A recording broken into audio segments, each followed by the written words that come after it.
Hi Broken Arrow, I'm Ward 1 Councilor Deborah Wempe. And I'm City Manager Michael Spurgeon. Thank you for joining us for the latest edition of City Council Highlights. Here's what happened at the February 18th City Council meeting.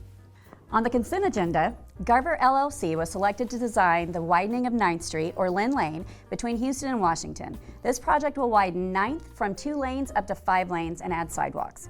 Design is the first step in the process of any infrastructure project like this. The widening of 9th Street was approved by voters as part of the 2018 Build Our Future BA General Obligation Bond. The council took a step towards building an often requested traffic signal at the intersection of Evans Road or 225th East Avenue and Highway 51. This is a dangerous intersection that will get busier with new city and school facilities being built nearby. The city will partner with the Oklahoma Department of Transportation on this signal, and council approved the city's half of the funding for the project, which will cost a total of $400,000. You know, Council Member, this is a very important project for this part of our city. I know you get lots of calls about it. I do. It is right on the border of my ward, and I am constantly getting concerned citizens because of how many near accidents that are taking place right there at that intersection. Well, on behalf of the Mayor and City Council, I'd like to thank the Oklahoma Department of Transportation for actually working with us for this important project for this major corridor within our community. In general council business, the council directed city staff to apply for this year's Federal Better Utilizing Investments to Leverage Development, or BUILD, grant for additional funds for both Elm and 9th Streets between Kenosha and Albany. Both of these projects include major interchanges with the Broken Arrow Expressway and encompass some of the busiest intersections in town. Working with the Oklahoma Department of Transportation on this project, we believe the scope of these expansions require additional funds to satisfy local demands on our infrastructure. Folks, these are major intersections within our community, and it's very expensive to make the improvements.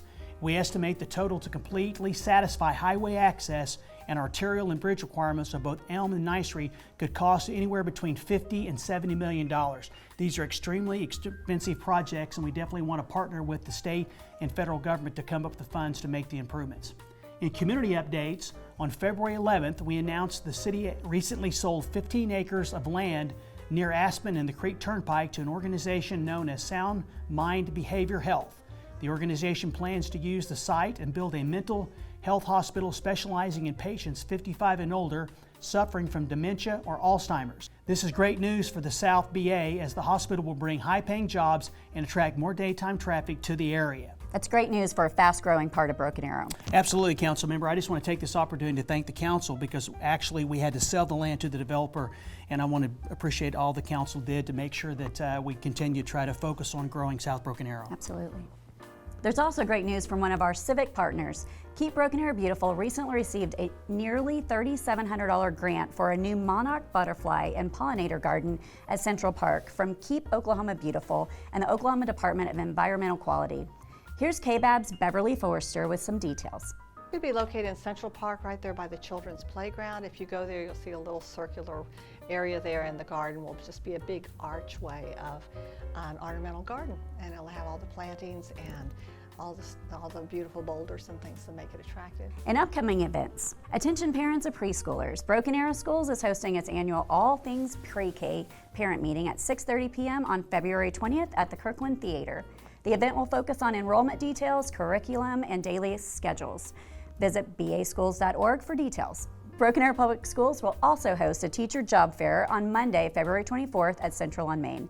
The job fair is a great way for applicants to learn about Broken Arrow Schools and expedite the process. For more information, visit baschools.org or call 918-259-5704. Here's an event that I'm really excited about announcing.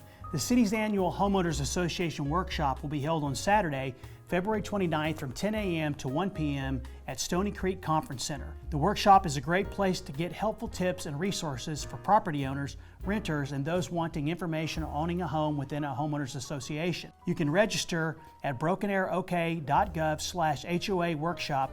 Registration is not required.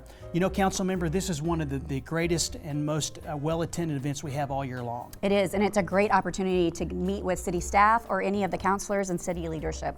Yes, on behalf of the Mayor and Council, we hope to see everybody come out on the 29th. Here's another pretty cool event that I want to mention. The National Weather Service in Tulsa is holding a free storm spotter training at 7 p.m. on Monday, March 2nd at NSU Broken Arrow. This program trains individuals not just to recognize tornadoes, but to understand storm structures. The meeting is free and open to the public. Attention to our rose gardeners. You may be interested to hear that Keep Broken Arrow Beautiful will be hosting a rosette disease workshop at 6:30 p.m. on March 3rd at McGraw Realtors on Main Street. Come find out about the latest research in prevention and treatment for this disease from an OSU plant pathologist. Well, that's it for this edition of City Council Highlights. Next meeting is on March 3rd. Thanks for joining us always. We hope that you learned a little bit about what's going on at the City Council meetings. We look forward to seeing you next time, and we'll see you around town.